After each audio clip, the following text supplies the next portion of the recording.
السلام علیکم ورحمۃ اللہ وبرکاتہ۔ اعوذ باللہ السمیع العلیم من الشیطان الرجیم، بسم اللہ الرحمن الرحیم۔ ربی اشرح لی صدری ویسر لی امری واحلل عقدۃ من لسانی یفقہوا قولی۔ اللہم رب زدنی علما، اللہم انی اسألک علما نافعا وعملا متقبلا ورزقا طیبا۔ اللہم اجعل ھذا القرآن ربیع قلبی ونور صدری وجلاء حزنی وذھب ہمی۔ رضیت باللہ ربا وبالاسلام دینا وبمحمد نبی صلی اللہ علیہ وآلہ وسلم۔ سورہ المائدہ سورہ نمبر 5 اور پارہ نمبر 6 ہے۔ آیا نمبر سورہ المائدہ کی 3 تک لاسٹ ٹائم ہم نے کمپلیٹ کیا تھا الحمدللہ۔ آج ہم آیا نمبر 4 سے پڑھنے والے ہیں۔ بسم اللہ الرحمن الرحیم۔ یسألونک ماذا احل لہم، اے نبی محمد صلی اللہ علیہ وسلم، لوگ آپ سے پوچھتے ہیں کہ ان کے لیے کیا کیا چیزیں اللہ نے حلال کر دی ہیں، یا کیا کچھ اللہ نے ان کے لیے حلال کیا ہے۔ کل اے نبی کہہ دیجئے، احل لکم الطیبات، اللہ سبحانہ و تعالیٰ نے جتنی بھی پاکیزہ چیزیں ہیں وہ تمہارے لیے حلال کر دی ہیں۔ یہاں پہلے ایک بات کو کمپلیٹ کرتے ہیں۔ اس آیت میں اللہ سبحانہ و تعالیٰ نے کھانے پینے کی جو اشیاء ہیں ان کے متعلق حکم دیا ہے، تو 2 باتیں یہاں پر ہمیں سمجھ میں آتی ہیں۔ احلت لکم الطیبات، جو اللہ نے حلال کیا ہے وہ حلال چیزیں پاکیزہ بھی ہونی چاہیے۔ مثلاً جو اللہ نے کھانے پینے کی اشیاء ہمیں کھانے کا حکم دیا ہے، اس کی پہلی شرط تو یہ ہے کہ وہ حلال ہوں۔ جو اللہ نے ایک دائرہ کھینچا ہے وہ اس دائرے کے اندر ہوں، حرام چیزوں کے ساتھ اس کا کوئی کنیکشن نہیں ہونا چاہیے۔ اور حلال چیزیں کون سی ہیں یہ ہم پہلی اور دوسری اور تیسری آیت میں اسی کے پیچھے ہم پڑھ چکے ہیں، اور فردر اس آیت میں آگے آئے گا اور آتی جائیں گی آیات۔ حلال کا دائرہ بہت وسیع ہے۔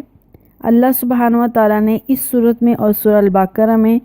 صرف حرام اشیاء بتائی ہیں۔ کچھ سلیکٹیو چیزیں ہیں وہ نہیں کھانی، اس کے علاوہ باقی سب اشیاء، سب کھانے پینے کی چیزیں کھائی جا سکتی ہیں، استعمال کی جا سکتی ہیں۔ نمبر 1 تو آیت نمبر 4 کے اس پارٹ میں احل لکم الطیبات، اللہ نے پہلی شرط یہ بیان کی کہ جو ہم نے کھانا ہے وہ حلال ہو، اور جو دوسری شرط ہے الطیبات، وہ جو چیزیں ہیں وہ پاکیزہ صاف ستھری ہوں، گندی باسی گلی سڑی بدبودار نہ ہو، یعنی انسانی طبیعت اس کھانے کی طرف راغب ہو، اس کا دل کرے کہ وہ کھانا کھائے۔ ان دونوں میں جو طبی حکمت سے فائدہ ہے وہ یہ بھی ہے کہ جب کوئی چیز گلی سڑی ہو جاتی ہے، بدبودار ہو جاتی ہے، وہ حرمت کی حد میں آ جاتی ہے، نمبر 1۔ اور نمبر 2، کبھی بھی ایسی چیز جو باسی ہو جائے، پڑی پڑی، جیسے آج کل ہمارے ہاں فریج کا ایک رواج ہے، ہم بہت سی چیزیں کتنے دن تک سیو کر لیتے ہیں، although وہ چیزیں حرام تو نہیں ہوتی لیکن کافی دن پڑے رہنے کی وجہ سے اس میں ایسے بیکٹیریا اور چیزیں پیدا ہو جاتی ہیں جس کی وجہ سے وہ صحت کے لحاظ سے اتنی فائدہ مند نہیں رہتی جتنی فریش چیز ہوتی ہے۔ تو اللہ سبحانہ و تعالیٰ نے بہت ہی باریک نقطے یہاں ہمیں سمجھائے ہیں۔ جو فریش ہو، کھانے پینے کے لحاظ سے، شکل کے لحاظ سے، دیکھنے کے لحاظ سے صاف ستھری اور اچھی چیز ہو، ہمیں وہی کھانی چاہیے۔ ہمارا رب جس نے ہمیں پیدا کیا، جو ہمیں پال رہا ہے، ہر لحاظ سے ہماری زندگی کو بہتر انداز سے دیکھنا چاہتا ہے، اور ہمیں بھی حکم دیتا ہے کہ ہم اپنی زندگی کو اچھے طریقے سے گزاریں۔ اس لیے اللہ سبحانہ و تعالیٰ نے فرما دیا نبی ان کو کہہ دیجئے اوہل لکم الطیبات، جو حلال اور پاکیزہ چیزیں ہیں نا وہی کھایا کرو۔ آگے جو ہے وما علمتم من جوارح، اللہ تعالیٰ نے یہاں پر اگلی جو آیت میں پڑھ رہے ہیں، پہلے زمانوں میں یا آج بھی کوئی شکاری شکار کرے گا تو کس طرح سے شکار کرے گا۔ وما علمتم من الجوارح المکلبین تعلمونہن مما علمکم اللہ فکلوا مما امسکن علیکم فاذکروا اسم اللہ علیہ واتقوا اللہ ان اللہ سریع الحساب۔ اور اللہ نے یہاں بتایا ہے کہ وہ شکاری وما علمتم من الجوارح المکلبین، جو شکاری جانوروں کو، مکلب کہتے ہیں کتے کو، تو بہت سے شکاری جو ہیں وہ جانوروں کو سدھار لیتے ہیں، سکھا لیتے ہیں تاکہ اس طریقے سے وہ شکار کو پکڑ سکیں۔ تو جو شکاری جانوروں کو شکار کا طریقہ سکھا لیتے ہیں تو ان کو چاہیے وہ ان کو سکھائے، اس طرح سے سکھائے تو علمونہن مما علمکم اللہ، جس طرح اللہ نے تمہیں سکھایا ہے۔ تمہیں کیا سکھایا ہے اللہ نے؟ کھانے پینے سے پہلے اللہ سبحانہ و تعالیٰ کا ذکر کیا کرو، اس کا نام لیا کرو۔ اسی طرح سے اپنے جانوروں کو بھی یہی سکھاؤ، جب وہ کسی دوسرے جانور کا شکار کرے تمہارے لیے تو وہ بھی اللہ کا نام لے کر شروع کرے۔ فَكُلُوا مِمَّا أَمْسَكْنَا عَلَيْكُمْ، اب وہ جانور جس نے تمہارے لیے، جو تمہارا سکھایا ہوا جانور ہے، اس نے اگر تمہارے لیے کوئی جانور پکڑ رکھا ہے، شکار کر رکھا ہے، روک رکھا ہے، تو تم اس میں سے کھا لو، اور جب کھانے لگو وَاذْكُرُوا اسْمَ اللَّهِ عَلَيْهِ، تو اس پر اللہ کا نام پڑھ لو۔ اور جب اس جانور کو، جس جانور کو تم نے شکار کرنے کے لیے چھوڑنا ہے، اس کو بھی چھوڑتے وقت اللہ کا نام لے کر بسم اللہ الرحمن الرحیم لے کر چھوڑو گے۔ جب وہ جانور تمہارے لیے وہ پکڑ لے گا، تمہارے پاس وہ شکار آ گیا، اب تم بھی اس شکار کو کھانے پینے سے پہلے، پکانے سے پہلے ایک دفعہ دوبارہ اللہ کا نام لے کر ذبح کرو گے، اور ایک پراپر طریقے سے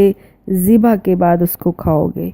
واتقوا اللہ، اللہ سے ڈرتے رہو، ان اللہ سریع الحساب، اللہ تعالیٰ بہت ہی جلد حساب چکانے والا ہے، وہ حساب کو چکانے میں ذرا بھی دیر نہیں کرتا۔ یہاں اس آیت میں اللہ تعالیٰ نے جو شکاری ہے اس کو بھی بہت اچھے مینر سکھائے ہیں کہ وہ اپنے شکاری جانور کو یا پرندے کو کس طرح سے سدھائے، کس طرح سے سکھائے، اس کو کس طرح سے تعلیم دے کہ وہ اس کے لیے شکار کرے۔ تو رسول اللہ صلی اللہ علیہ وسلم کی بہت زیادہ احادیث ہیں، جیسے مسلم شریف کی ایک حدیث ہے کہ محمد عربی صلی اللہ علیہ وسلم فرماتے ہیں کہ جب تم اپنے سکھائے ہوئے کتوں کو چھوڑو، تو جب ان کو چھوڑنے لگو شکار کے لیے تو اس وقت ان پر اللہ کا نام پڑھ لو، اور وہ جو اس جانور نے یا کتے نے تمہارے لیے شکار کر رکھا ہے اس کو کھا لو۔ اسی طرح رسول اللہ صلی اللہ علیہ وسلم نے جو تیر سے شکار کرتے ان کو کیا طریقہ بتایا، یہ بھی مسلم شریف کی حدیث ہے، جب تم اپنا تیر چھوڑو تو اس پر بسم اللہ پڑھ لو۔ اور اس طرح سے بہت زیادہ احادیث ملتی ہیں ہمیں، جس میں ہمیں واضح طور پر رسول اللہ صلی اللہ علیہ وسلم نے سکھایا ہے اور بتلایا ہے ایک شکاری اپنے شکار کو، کسی جانور کو پکڑنے کے لیے کیا کرے گا،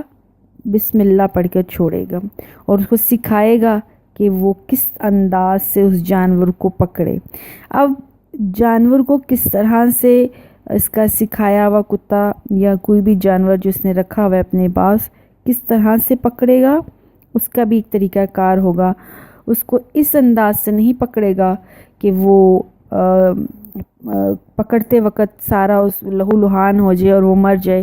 بلکہ صرف اس کو پکڑے گا اس ارادے سے کہ میرا مالک میرا جو شکاری ہے وہ اس جانور کو زندہ پالے اور پانے کے بعد اس کو ذبح کرے اور اس کو پھر پراپر طریقے سے کھا لے۔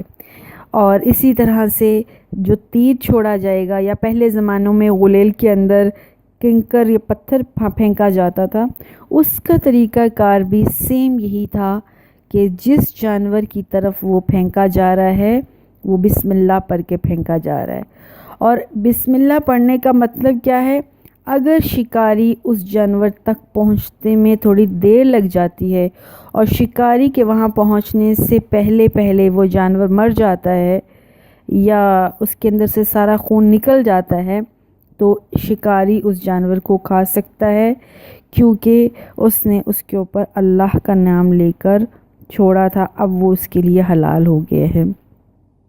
بہرحال یہ وہ طریقے تھے جو اللہ سبحانہ و تعالیٰ نے ایک شکاری کو شکار کرنے کے لیے بھی سکھا دیے ہیں۔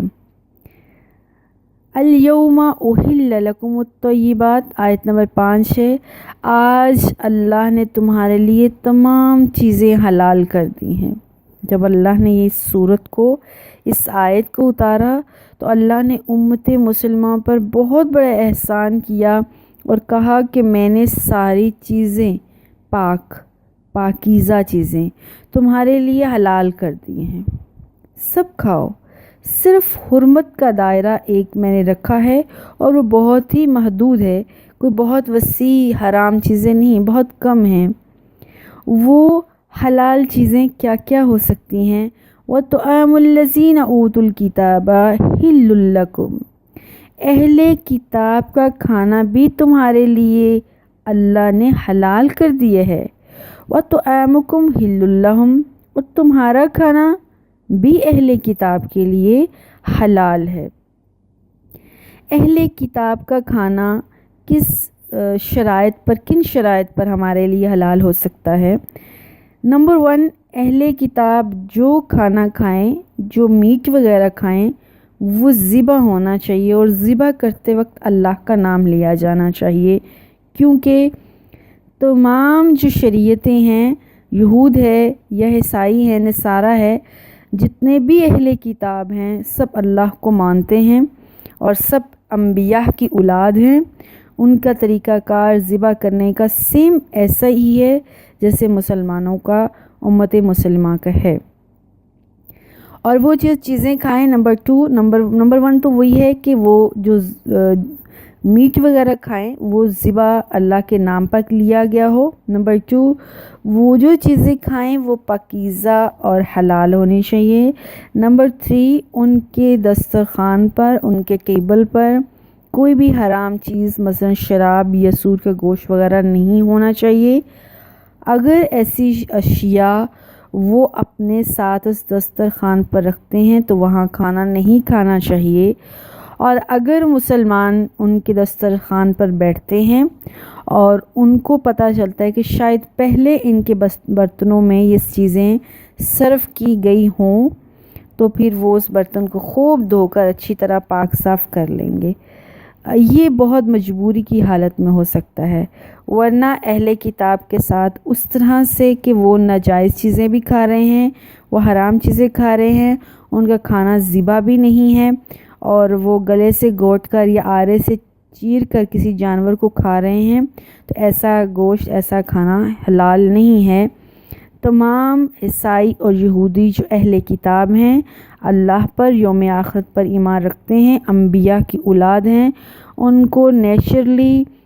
اسی طرح سے دین کو اپنانا چاہیے جس طرح سے ان کے انبیاء نے ان کو سکھایا، اور تمام انبیاء کو ایک جیسا دین سکھایا جس میں بیسک باتیں، اللہ کا گھر، ذبح کو اللہ کے نام پر، کسی بھی جانور کو اللہ کے نام پر ذبح کرنا، دسترخوان پر حلال چیزیں کھانا، یہ ہر امت کے اندر انبیاء نے میسج دیا ہے، یہ کوئی نئی بات نہیں ہے۔ اس لیے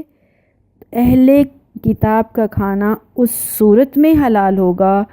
اگر ان کے دسترخوان پر کوئی حرام چیز پیش نہیں کی گئی۔ نمبر 2، وہ پاکیزہ اور حلال چیزیں کھاتے ہیں، اور نمبر 3 وہ جو میٹ وغیرہ وہاں اس دسترخوان پر پیش کیا جاتا ہو، یا وہ روٹین وائز بھی جو کھانا کھاتے ہوں، وہ ذبح ہونے والا جانور اللہ کے نام پر ذبح کیا جائے۔ یہ کچھ شرائط ہوں گی جن کی بنا پر اہل کتاب کے ساتھ کھانا حلال ہے، ورنہ حلال نہیں ہے۔ اور اگر کبھی کسی کو ان کے ساتھ کھانا پڑتا ہے مجبوری میں، تو وہ ان کے برتنوں کو خوب اچھی طرح دھو کر استعمال کر سکتا ہے۔ ہر چیز کے ساتھ اللہ تعالیٰ نے کچھ کنڈیشنز رکھی ہیں، تو اس لیے طعام الذین اوتوا الکتاب حل لکم وطعامکم حل لہم، یہ جو اہل کتاب کے ساتھ کھانا تمہارا ان کے ساتھ، ان کا تمہارے ساتھ، تو اس کے ساتھ بھی اللہ تعالیٰ نے کنڈیشنز رکھی ہیں، اور وہ کنڈیشن اللہ نے پہلے بتا دی۔ اگر اس آیت میں نہیں بھی بتائی تو بہت کامن سینس کی بات ہے کہ اللہ نے پہلے وہ ساری چیزیں بتا دی گئی ہیں۔ والمحصنات من المؤمنات، اسی طرح سے مومن جو نیک پارسا عورت ہیں وہ تمہارے لیے حلال ہیں۔ والمحصنات من الذین اوتوا الکتاب من قبلکم، اسی طرح سے اہل کتاب کی بھی اگر نیک پارسا عورتیں ہیں جنہیں تم سے پہلے کتاب دی گئی تھی، یعنی وہ اپنی کتاب پر صحیح طور پر عمل کرنے والی ہیں، تو وہ بھی تمہارے لیے حلال ہے۔ اذا آتیتموہن اجورہن، شرط یہ ہے ان کے ساتھ نکاح کرتے وقت تم ان کا حق مہر صحیح انداز سے ادا کر دو۔ وہ عورتیں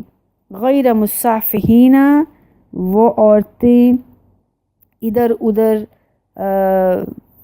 یاریاں لگانے والی نہ ہوں، ولا متخذی اخدان، اور نہ ہی پوشیدہ لوگوں سے اپنی دوستیاں رکھنے والی ہوں۔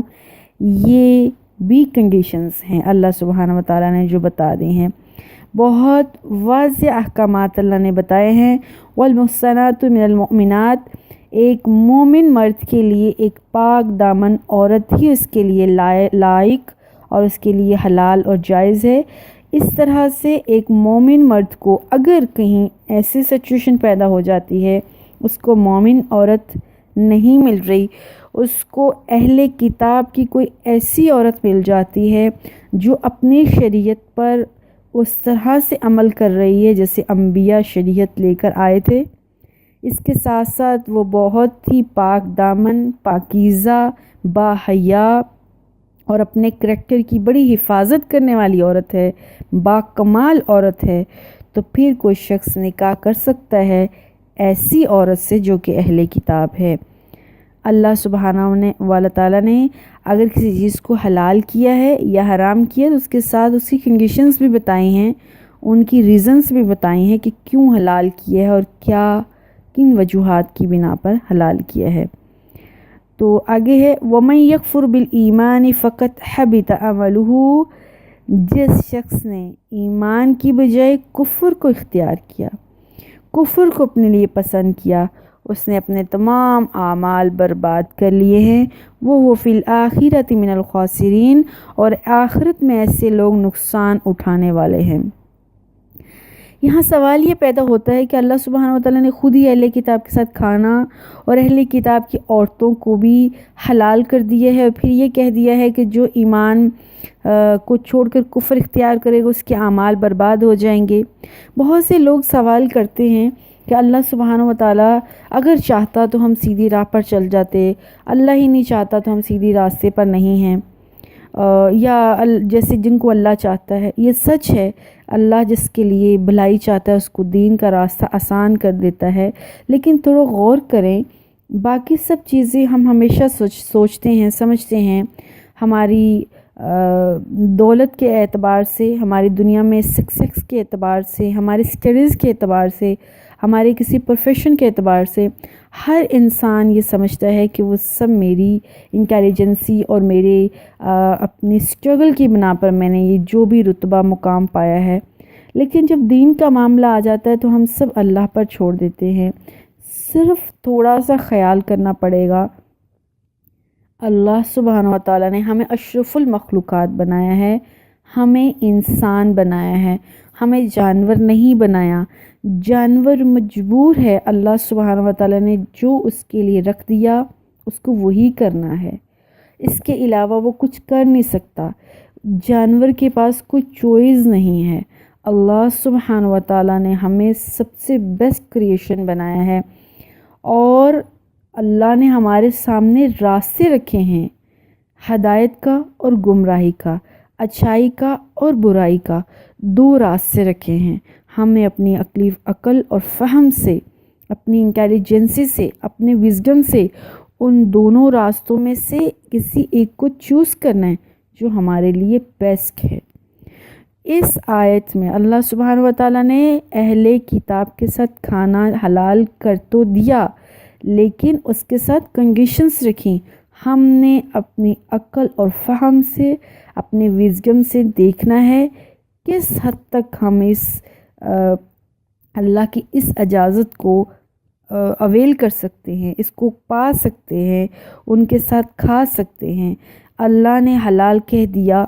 کھانا، اور جن لوگوں کے ساتھ ہم بیٹھ رہے ہیں دن صبح سے لے کر شام تک وہ حرام چیزوں میں پڑے ہوئے، ان کا کھانا پینا اٹھنا بیٹھنا ٹوٹلی حرام ہے، جو ہمارے ایمان اور صحت کے لحاظ سے نقصان در نقصان ہے، تو ہم کس طرح سے اس کو اپنے لیے حلال کہہ سکتے ہیں؟ اللہ نے ہمیں راستہ دکھایا ہے۔ اس طرح سے اللہ نے یہ اجازت دے دی کہ اہل کتاب کی عورت سے نکاح جائز ہے، تو ہم صرف اس ایک پوائنٹ کو لے کر اہل کتاب کی عورت کے پیچھے نہیں پڑ جائیں۔ اللہ نے ہمیں کنڈیشنز بھی دی ہیں، اللہ نے ہمیں اس کے ساتھ کچھ باتیں بھی بتائی ہیں، ان میں یہ خوبیاں ہوں گی تو تم ان کے ساتھ نکاح کر سکتے ہو، وگرنہ کیا ہوگا؟ وگرنہ یہ ہوگا کہ وَمَن یکفر بالایمان فقد حبط عملہ، جس نے ایمان کو چھوڑ کر کفر کا راستہ اختیار کیا، اس نے اپنے اعمال کو برباد کر لیا۔ وَهُوَ فِي الْآخِرَةِ مِنَ الْخَاسِرِينَ،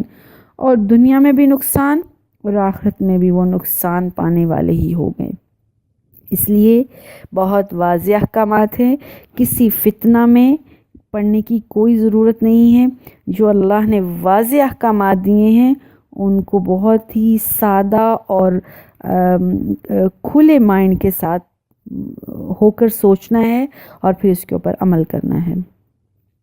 آیت نمبر 6 ہے جو الگ قسم کی آیت ہے، ہم یہاں پڑھتے ہیں ابھی۔ یا ایھا الذین آمنوا، اے ایمان والو، اذا قمتم الی الصلاۃ فاغسلوا، جب تم نماز کی طرف جاؤ، اذا قمتم جب تم کھڑے ہو اٹھو، الی الصلاۃ نماز کی طرف، فاغسلوا وجوہکم تو اپنے چہروں کو دھو لو، وایدیکم الی المرافق اور اپنے ہاتھوں کو دھو لو، کہاں تک؟ الی المرافق کوہنیوں تک، ایلبوز تک، وامسحوا اور مسح کر لو، برؤوسکم اپنے سر کا، وارجلکم اور اپنے پاؤں کو دھو لو، کہاں تک؟ الی الکعبین ٹخنوں تک، وان کنتم جنبا اور اگر تم جنبی ہو وضو سے پہلے، اگر تمہیں لگتا ہے کہ تم جنبی ہو تو پھر کیا کرو؟ فطہروا تو پاک ہو جاؤ، وان کنتم مرضی اور اگر تم مریض ہو، او علی سفر یا پھر تم سفر پر ہو، او جاء احد منکم من الغائط یا تم میں سے کوئی واش روم سے ہو کر رفع حاجت سے فارغ ہو کر آیا ہے، او لمستم النساء یا تم میں سے کوئی اپنی عورت کو چھو کر آیا ہے، فلم تجدوا ماء تو اس کو پانی نہیں مل رہا، یعنی ان ساری سچویشن میں اس کے اوپر غسل یا پھر وضو فرض ہو گیا ہے، اب وہ کیا کرے؟ پانی اس کے پاس نہیں ہے اور غسل لازم ہے اور اس کے ساتھ وضو بھی لازم ہے، تو پھر کیا کرے گا؟ فتیمموا تو وہ تیمم کرے گا، صعیدا طیبا پاکیزہ مٹی کے ساتھ۔ مسح بھی کیسے ہوگا؟ فامسحوا بوجوہکم وایدیکم منہ، اپنے چہرے اور ہاتھوں کا مسح کریں گے، ہم اپنے چہرے اور ہاتھوں کو مسح کریں گے، یعنی اللہ نے یہاں کہا اپنے چہرے اور ہاتھوں کا مسح کر لو۔ پہلے ہم ایک بات کو کلیئر کر لیتے ہیں۔ یہ آیت کے شروع میں اللہ تعالیٰ نے کہا یا ایھا الذین آمنوا اذا قمتم الی الصلاۃ فاغسلوا وجوہکم وایدیکم الی المرافق، اے ایمان والو جب تم نماز کے لیے کھڑے ہو گئے تو تم اپنے چہرے اور ہاتھوں کو دھو گے کوہنیوں تک، وَامْسَحُوا بِرُؤُوسِکُمْ، اور اپنے سر کا مسح کرو گے، وَأَرْجُلَکُمْ إِلَى الْكَعْبَيْنِ، اور ٹخنوں تک اپنے پاؤں کو دھو گے۔ یہ ہے وضو کا طریقہ۔ اس کے علاوہ وضو میں ناک میں پانی ڈالنا، کولی کرنا، کان کا مسح کرنا، یہ چیزیں بھی ہیں، لیکن یہاں پر یہ بات نہیں کہی گئی۔ جس طرح سے نماز کے کچھ فرائض ہوتے ہیں اور کچھ نوافل ہیں، اس طرح سے وضو میں بھی کچھ فرائض اور کچھ نوافل ہیں۔ یہ جو قرآن میں اللہ تعالیٰ نے بتا دیا ہے نا کہ چہروں کو دھونا ہے، بازوں کو دھونا ہے، پاؤں کو دھونا ہے اور سر کا مسح کرنا ہے، یہ فرائض غسل ہیں، اس میں سے کچھ چھوٹنا نہیں چاہیے، یہ لازمی ہیں۔ اور وضو کے بہت سی احادیث ہیں، اور صحیح ستہ میں آلموسٹ ہر کتاب میں تفصیل سے وضو کے باب چیپٹرز آئے ہوئے ہیں، لیکن بخاری شریف میں کتاب الوضو کے نام سے ایک چیپٹر ہے جس میں باب الوضو ثلاثاً ثلاثاً، حضرت عثمان رضی اللہ تعالیٰ عنہ سے یہ حدیث ہے، بہت اتھینٹک اور بہت شارٹ حدیث ہے، جس میں حضرت عثمان رضی اللہ تعالیٰ عنہ نے ایک دفعہ ایک برتن میں پانی منگوایا، تو پہلے آپ نے اپنی ہتھیلیوں پر پانی ڈال کر ہاتھوں کو 3 دفعہ اچھی طرح دھویا، پھر دائیں ہاتھ میں پانی لے کر آپ نے اپنی کولی کی، پھر ناک میں پانی ڈالا اور پھر اس کو 3 دفعہ جھاڑا، یعنی ایک ہی دفعہ، جو ایک دفعہ ہاتھ میں چلو میں یا ہاتھ میں پانی لیا، اس کے ساتھ ایک ہی پانی سے ایک دفعہ کولی اور ایک دفعہ ناک میں پانی ڈال کے جھاڑا جا سکتا ہے، یا پھر الگ الگ پہلے کولی 3 دفعہ کمپلیٹ کر لی جائے اور پھر ناک میں 3 دفعہ پانی ڈال کر اس کو صفائی کر لی جائے، یہ طریقہ بھی ٹھیک ہے۔ پھر آپ نے حضرت عثمان نے اپنا چہرہ دھویا، پھر حضرت عثمان نے اپنے ہاتھوں کو کوہنی تک دھویا اور ہر اعضاء کو 3 ٹائمز دھویا، پھر انہوں نے اپنے سر کا مسح کیا، پھر دونوں پاؤں کو ٹخنوں تک 3 بار دھویا اور کہا، رسول اللہ صلی اللہ علیہ وسلم نے فرمایا تھا، جو کوئی میرے وضو کی طرح وضو کرے، پھر تحیت الوضو یعنی وضو کی 2 رکعتیں اس طرح سے ادا کرے کہ اس کے دل میں کوئی دنیاوی خیال نہ ہو، تو اس کے پہلے تمام گناہ بخش دیے جائیں گے۔ تو یہ ایک سمپل وضو کا جو ہے وہ طریقہ تھا۔ اچھا، ہمارے ہاں بہت سے لوگ وضو کو وضو کہہ جاتے ہیں، جبکہ وضو کو وضو ہی کہنا چاہیے۔ وضو کے وا کے اوپر زبر، واؤ کے اوپر پیش اور واؤ کے اوپر زیر، یہ تینوں کے ساتھ احادیث میں آتا ہے۔ تو وضو جو ہم کرتے ہیں وہ واؤ کے زبر کے اوپر ہے، پیش کے اوپر ہے، وضو واؤ کے اوپر بھی پیش ہے اور زواد کے اوپر بھی پیش ہے۔ وضو وہ پانی جس کے ساتھ ہم وضو کرتے ہیں، اور وضو واؤ کے زیر کے ساتھ وہ برتن جس میں پانی پڑا ہوتا ہے۔ تو عربی جو ہے وہ ایک بہت ہی ڈیپ قسم کی لینگویج ہے، اس میں زبر زیر پیش کا بہت خیال کیا جاتا ہے۔ تو گویا یہاں پر جو اللہ سبحانہ و تعالیٰ نے ہمیں وضو کے ایک طریقہ سکھایا ہے، احادیث میں اسی طرح کا طریقہ ملتا ہے، جس میں سب سے پہلے کولی ہے، پھر ناک پہ پانی ڈالنا ہے، فَاغْسِلُوا وُجُوهَكُمْ، پھر چہرے کا غسل کرنا ہے، چہرے کو دھونا ہے،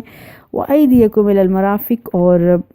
بازوں کو، ہاتھوں کو کونیوں تک دھونا ہے، وَامْسَحُوا بِرُؤُوسِكُمْ، اور سر کا مسح کرنا ہے، وَأَرْجُلَكُمْ إِلَى الْكَعْبَيْنِ، اور اپنے پاؤں کو ٹخنوں تک دھونا ہے۔ لیکن اگر کوئی شخص جنبی ہے، جنبی کہتے ہیں وہ مرد یا عورت جس کے اوپر غسل فرض ہو جاتا ہے، اس کو پاک صاف ہونا ہے، یا پھر کوئی مریض ہے، یا پھر کوئی سفر پر ہے، یا پھر کوئی واش روم سے آیا ہے، یہ تو ہے غسل کرنا۔ وَإِن كُنتُمْ جُنُبًا فَطَّهِّرُوا، اس کو غسل کرنا چاہیے۔ لیکن سم ٹائم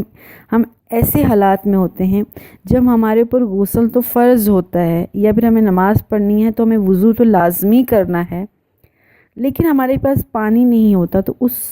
صورتحال میں کیا کیا جائے؟ تو اسی آیت میں اللہ نے فرمایا ہے، فَلَمْ تَجِدُوا مَاءً، جس کے پاس پانی نہ ہو، فَتَيَمَّمُوا صَعِيدًا طَيِّبًا، تو وہ تیمم کرے گا پاک مٹی سے۔ ہم سورۃ النساء میں پہلے ساری باتیں پڑھ چکے ہیں، لیکن دوبارہ اس کو ریوائز کر لیتے ہیں۔ تیمم دراصل کہتے ہیں ارادے کو، قصد کو، تو اس کو ارادہ کرے گا اور وہ بسم اللہ پڑھ کر اپنی دونوں ہتھیلیوں کو زمین پر، کچی زمین پر یا ایسی زمین جہاں میں تھوڑی بہت مٹی نظر آئے تو زمین پر مارے گا اور پھر اس کو جھاڑے گا۔ جھاڑنے کے بعد اپنے منہ پر مسح کی طرح منہ پر ہاتھ پھیرے گا جیسے ہم منہ دھوتے ہیں، اور پھر انہی ہاتھوں کو اپنی ہتھیلیوں کے اوپر مارے گا۔ صرف اتنا کر لینے سے وضو بھی ہو جاتا ہے اور غسل بھی ہو جاتا ہے۔ تو یہ اللہ سبحانہ و تعالیٰ نے امت مسلمہ پر بہت بڑی آسانی فرمائی ہے۔ یہ ہم پہلے سورہ نساء میں بھی بات کر چکے ہیں کہ رسول اللہ صلی اللہ علیہ وسلم کے زمانے میں ایک شخص تھا جس کے اوپر غسل فرض ہو گیا، اور اس کو یہ پتہ چلا کہ مٹی جو ہے وہ پاک کر دیتی ہے، تو اس نے پورا اپنے آپ کو ایک مٹی کے اندر لپیٹا، جیسے گدھا مٹی میں اپنے آپ کو لٹاتا ہے۔ بعد میں جب رسول اللہ صلی اللہ علیہ وسلم کو پتہ چلا، اس کا مقصد یہ تھا کہ مٹی چونکہ پاک کرتی ہے تو میں مٹی سے ایک قسم کا نہا لیتا ہوں۔ جب رسول اللہ صلی اللہ علیہ وسلم کو پتہ چلا تو آپ صلی اللہ علیہ وسلم نے اس کو فرمایا کہ تم مجھے پہلے بتاتے تو میں تمہیں اس کا مسئلہ بتا دیتا کہ اس کے لیے صرف تیمم کر لینا ہی کافی ہے۔ اب عقل اس بات کو تسلیم نہیں کر رہی ہوتی کہ ایک شخص جس کے اوپر غسل فرض ہو گیا اور جس کو وضو کرنا ہے، وہ صرف چہرے اور ہاتھوں کو مٹی کے ساتھ ہلکا سا صاف کرے گا تو کس طرح سے پاک ہوگا۔ لیکن یہ صرف ایک ارادہ ہے، قصد ہے، اللہ سبحانہ و تعالیٰ قبول کرنے والا ہے، اور جب اس نے خود اس بات کا حکم دیا ہے تو اس کو کرنا چاہیے۔ بلکہ میں تو کہتی ہوں اگر کبھی پانی ہمارے ہاں چلا جاتا ہے یا کبھی ایسا ہوتا ہے، حالات ایسے آ جاتے ہیں کہ ہمارے پاس پانی نہیں ہوتا، تو ہمیں قرآن کی اس آیت کو بھی زندہ کرنا چاہیے، اور نبی صلی اللہ علیہ وسلم کی اس سنت کو بھی زندہ کرنا چاہیے جب محمد عربی صلی اللہ علیہ وسلم اور اس کے صحابہ تیمم بھی کیا کرتے تھے۔ تو اس آیت میں اللہ تعالیٰ نے کہا ہے ما یرید اللہ، نہیں اللہ تعالیٰ چاہتا لیجعل علیکم من الحرج،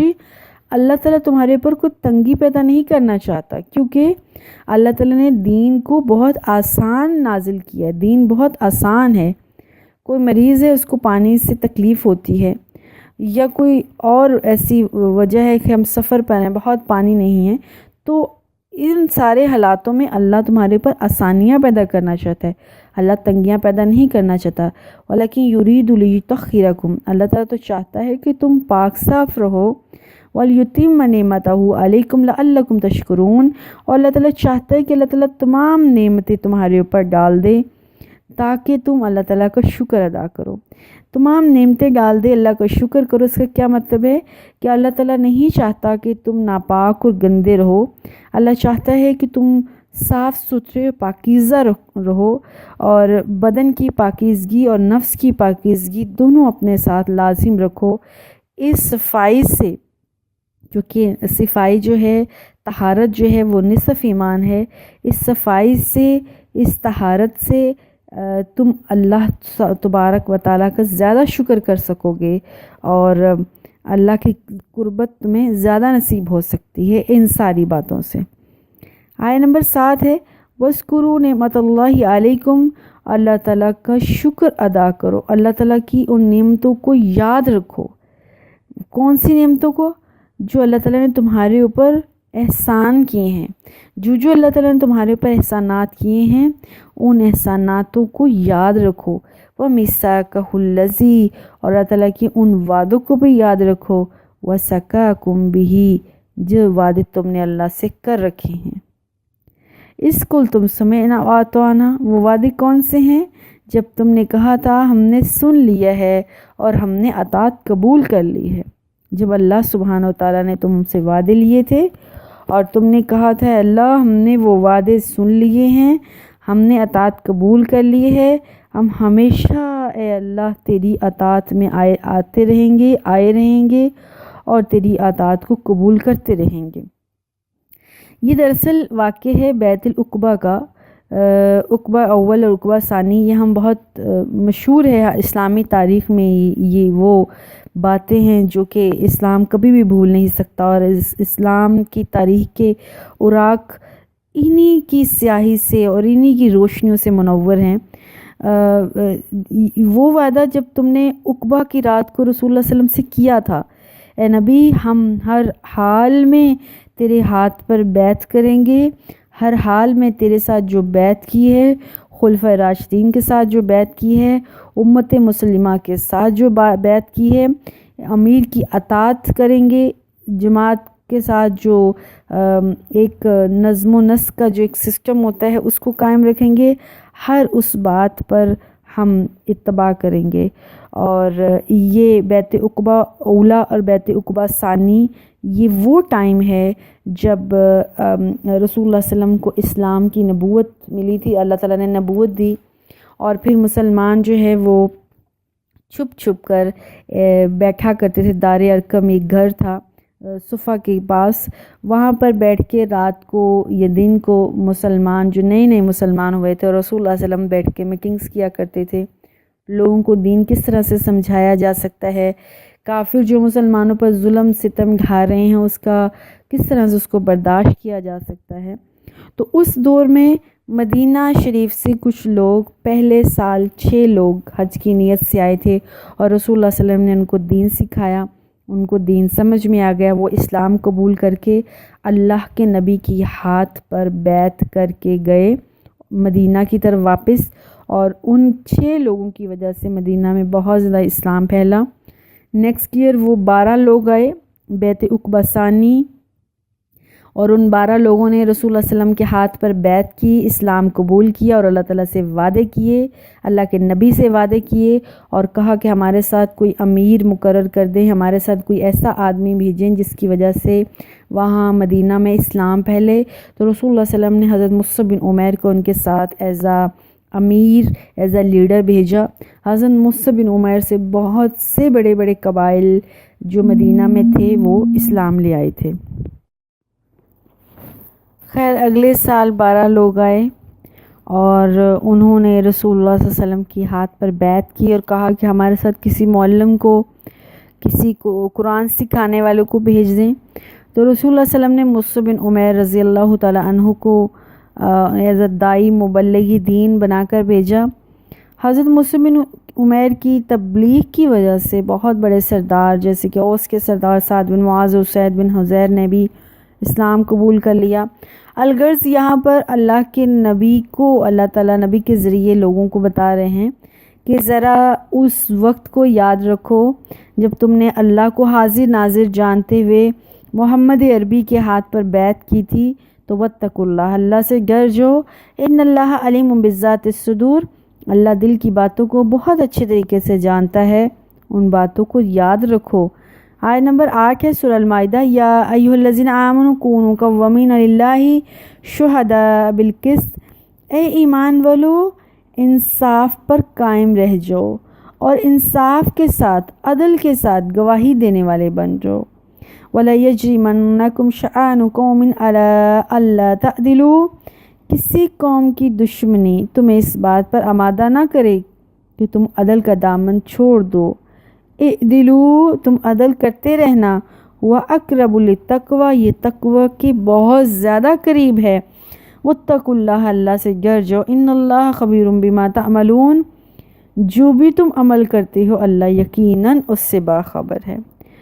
یہ کوئی نئی بات نہیں ہے، یہ رسول اللہ صلی اللہ علیہ وسلم کے زمانے اور آپ صلی اللہ علیہ وسلم سے پہلے یہود اور نصارہ اور جتنے بھی لوگ تھے ان کی آپس میں قبائلی لڑائیاں سال ہر سال سے چلتی آ رہی ہیں، اور ہم کورس کی کتابوں میں یہ باتیں پڑھ چکے ہیں کہ عرب معاشرے میں ایک دوسرے کے ساتھ لڑائی جھگڑا اور تعصب اور قبائلی جو ایک افراط و تفریط ہوتی ہے بہت زیادہ تھی، جس کی بنا پر وہ ایک دوسرے کا گلا کاٹنے کو دوڑتے تھے، اور اس ایک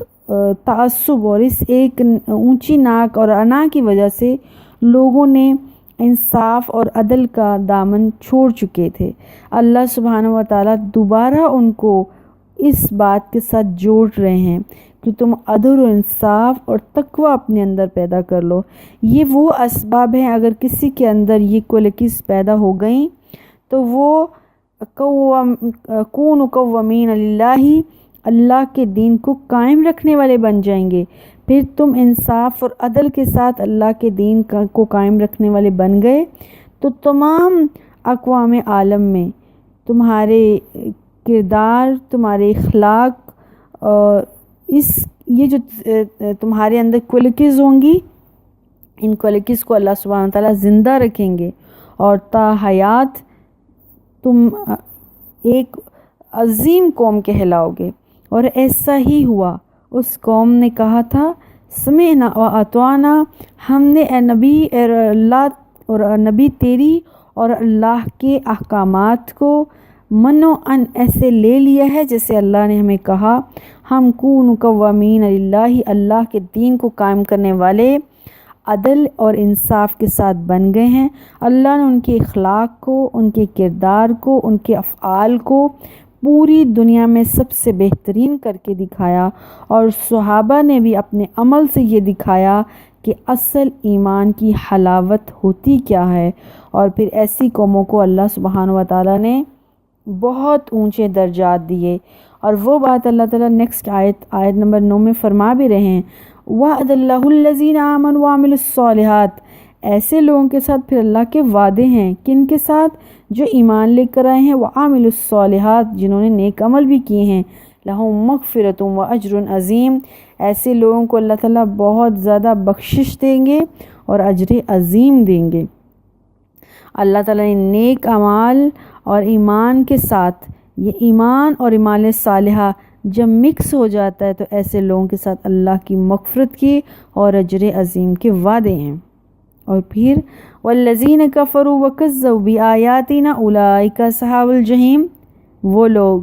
جو اللہ کی آیات کو اپنے دامن سے پکڑ کر نہیں رکھتے ہیں، ایسے لوگوں کو اللہ تعالیٰ دنیا میں تو ذلیل کرتا ہی کرتا ہے، آخرت میں ان کا ٹھکانہ اللہ تعالیٰ جہنم بنا دیتا ہے۔ اور اگلی آیت جو ہے آیت نمبر 11، یا ایھا الذین آمنوا اذکروا نعمت اللہ علیکم اذ ہم قوم ان یبسطوا الیکم ایدیہم فکف ایدیہم عنکم۔ بہت خوبصورت آیت ہے۔ اللہ کہہ رہا ہے ذرا میرے وہ احسان تو یاد کرو جب تم ایسے لوگ تھے تو ایک دوسرے کا گلا کاٹنے کو دوڑتے تھے، اللہ نے تمہارے ہاتھوں کو ایک دوسرے کے گلے سے روکا، تم نے اپنے ہاتھوں کو روک لیا، اللہ نے تم کو مجبور کر دیا، تمہارے ہاتھ ایک دوسرے پر اٹھنے سے رک گئے۔ تم جو ایک دوسرے کے قبائلی دشمن تھے، تم ایک دوسرے کی سال ہر سال لڑائیاں تمہارے اندر ہو رہی ہیں اور ایک بھائی دوسرے بھائی کا گلا کاٹتا تھا، تم ایک دوسرے کو اس صفحہ ہستی سے ختم کر دینا چاہتے تھے۔ اس نبی کی برکت سے تم نے اس کے ہاتھ پر بیعت کی، تم نے اللہ سے وعدے کیے، تم نے اس کے رسول محمد عربی صلی اللہ علیہ وسلم سے وعدے کیے، اللہ نے تمہارے دلوں میں محبت، اخوت اور وفاداری پیدا کر دی، اخلاق کی عظیم قوت دے دی، تمہارے ہاتھ ایک دوسرے سے رک گئے، تمہارے ہاتھ ایک دوسرے سے رکے ہی نہیں بلکہ تم ایک دوسرے کے بھائی بھائی بن گئے۔ واتقوا اللہ، اب اللہ سے ڈرتے رہو اور ان نعمتوں کو یاد رکھنا۔ وعلی اللہ فلیتوکل المؤمنون، اور مومنوں کو تو صرف اللہ ہی پر بھروسہ کرنا چاہیے۔ یہ کم اللہ کا احسان ہے۔ رسول اللہ صلی اللہ علیہ وسلم کے اوپر لوگ تلواریں لے کر آ رہے ہیں، آپ کا گلا کاٹ رہے ہیں، وہ لوگ جو محمد عربی صلی اللہ علیہ وسلم کا گلا کاٹنے کی طرف دوڑ رہے ہیں وہ رسول اللہ صلی اللہ علیہ وسلم کے پکے دوست بن گئے ہیں۔ آگے آیت نمبر 12 میں اللہ کیا فرما رہا ہے؟ وَلَقَدْ أَخَذَ اللَّهُ مِيثَاقَ بَنِي إِسْرَائِيلَ، اللہ تعالیٰ نے بنی اسرائیل سے بھی پکا وعدہ لیا تھا۔ وَبَعَثْنَا مِنْهُمْ اثْنَا عَشَرَ نَقِيبًا، اللہ تعالیٰ نے ان میں بھی 12 سردار مقرر کیے تھے۔ وَقَالَ اللَّهُ إِنِّي مَعَكُمْ، اور اللہ نے ان کو کہا تھا میں تمہارے ساتھ ہوں۔ لَئِنْ أَقَمْتُمُ الصَّلَاةَ، اس وقت تک تمہارے ساتھ رہوں گا جب تک تم نماز کو قائم رکھو گے، وَآتَيْتُمُ الزَّكَاةَ، اور جب تک تم زکوٰۃ دو گے، وَآمَنْتُمْ بِرُسُلِي، اور جب تک تم میرے رسولوں پر ایمان لاتے رہو گے، وَعَزَّرْتُمُوهُمْ، اور جب تک تم میرے انبیاء کی ہیلپ کرتے رہو گے، مدد کرتے رہو گے، وَأَقْرَضْتُمُ اللَّهُ قَرْضًا حَسَنًا، اور جب تک تم اللہ کے بندوں کو قرض دیتا رہو گے تب تک میں تمہارے ساتھ رہوں گا۔ اور پھر اس کے ساتھ میں کیا کروں گا؟ لَأُكَفِّرَنَّ، میں ضرور تم سے دور کروں گا، عَنْكُمْ سَيِّئَاتِكُمْ، تمہارے گناہوں کو، وَلَأُدْخِلَنَّكُمْ جَنَّاتٍ تَجْرِي مِن تَحْتِهَا الْأَنْهَارُ، اور میں تمہارے قدموں کے نیچے، تمہارے نیچے سے باغات اور نہریں پیدا کر، تمہارے لیے باغات ہوں گے جس میں تم داخل ہوں گے، جس کے نیچے نہریں ہوں گی۔ فَمَن كَفَرَ بَعْدَ ذَلِكَ مِنكُمْ، لیکن ایک بات یاد رکھنا، جو کوئی تم میں سے پھر گیا اس وعدے سے، فَقَدْ ضَلَّ سَوَاءَ السَّبِيلِ، وہ سیدھی راہ سے بھٹک گیا۔ اور یہ وعدہ کوئی بنی اسرائیل سے نہیں کیا، اللہ کہنا یاد کرو یہ وعدے میں نے تم سے بھی کیے تھے، اور جس نے میرے محمد صلی اللہ علیہ وسلم کا ساتھ دیا، اس کو میں اللہ نے دنیا میں بھی عزت دی اور آخرت میں بھی عزت دی۔ اور بہت سے ایسے جو میرے محمد صلی اللہ علیہ وسلم کے دشمن بنے، رسول اللہ صلی اللہ علیہ وسلم مدینہ سے ہجرت کر کے جا رہے ہیں، آپ کے پیچھے جانے والوں نے تعقب کیا اور آپ صلی اللہ علیہ وسلم کو پکڑنا چاہا، لیکن رسول اللہ صلی اللہ علیہ وسلم کے چہرہ مبارک کو دیکھ کر آپ کے محافظ بن گئے، اور وہ محافظوں کو اللہ نے ایسی عزت دی، دنیا میں بھی عزت دی اور آخرت میں بھی عزت دی۔ یہ کوئی ایک مثال نہیں، رسول اللہ صلی اللہ علیہ وسلم کی تاحیات زندگی میں بہت سے صحابہ جو آپ کے اوپر اپنی جان کو نچھاور کرنے والے تھے، اللہ نے ان کا تذکرہ زمین اور آسمان پر بلند کیا۔ یہی بات اللہ پہلے کہہ رہے ہیں کہ کوئی نئی بات نہیں، یہ بات تو میں بنی اسرائیل کے ساتھ بھی کی۔ نقیب اللہ نے ان کے ساتھ مقرر کیے، نقیب کا مطلب جو جانشین ہوتے ہیں، جو نگرانی کرنے والے ہوتے ہیں، حفاظت کرنے والے ہوتے ہیں، اللہ نے بنی اسرائیل میں سے بھی پیدا کیے تھے، اور پھر اللہ تعالیٰ نے ہر اعتبار سے ان کی ہیلپ کی۔ وہ بنی اسرائیل سے جو 12 نقیب آپ کی ہیلپ کرنے والے آپ کے ساتھی تھے، وہ بڑے سردار تھے، 12 خاندان تھے جس سے بنی اسرائیل کی نسل چلتی ہے، جس سے بنی اسرائیل پہچانے جاتے ہیں۔ ان 12 خاندانوں کے ساتھ اللہ کا ایک وعدہ تھا، 4 وعدے اللہ نے کیے تھے۔ اللہ ہمیشہ تمہارے ساتھ رہے گا جب تک تم نماز کو قائم رکھو گے، زکوٰۃ ادا کرتے رہو گے، رسولوں پر ایمان لاتے رہو گے اور رسولوں کی ہیلپ کرتے رہو گے۔ اس کے ساتھ ایک ایکسٹرا کام تھا، جب تک تم اللہ کے راستے میں لوگوں کو قرض حسنہ دیتے رہو گے، چیریٹی کرتے رہو گے، اللہ کے راستے میں جو ہے وہ لوگوں کو قرضے دیتے رہو گے، اس وقت تک اللہ تعالیٰ تم کو برائیوں سے دور رکھے گا، اللہ تعالیٰ تمہیں نیکیوں کے قریب رکھے گا، اللہ تعالیٰ تمہیں اپنے پاس رکھے گا۔ اور اگر تم نے اللہ کے راستے کو چھوڑ دیا، وہ سارے راستے ترک کر دیے، تو پھر اللہ تعالیٰ تمہیں سیدھی راہ سے، جو متوازن راہ ہے، جو اللہ کی راہ ہے، اللہ تعالیٰ اسے تمہیں دور کر دے گا۔ یہی بات بنی اسرائیل کو کہی تھی، اور اسی طرح کے احکامات اور وعدے اللہ نے امت مسلمہ سے بھی لیے ہیں کہ جو کوئی اللہ کے راستے کو اپنائے گا، اللہ اس کے ساتھ ہے، اور جو اللہ کے راستے سے بھٹک گیا، پھر وہ اپنا ذمہ دار خود ہوگا۔ اللہ سے دعا ہے اللہ تعالیٰ ہمیں اپنے راستے پر چلنے کی توفیق دے، تاکہ ہمیں بھی اللہ کا ساتھ نصیب ہو، اور اللہ تعالیٰ ہمیں سیدھے راستے کی طرف ہدایت دے۔ اللہم اہدنا الصراط المستقیم، ورنہ پھر ہمارے لیے ضل سواء السبیل کا راستہ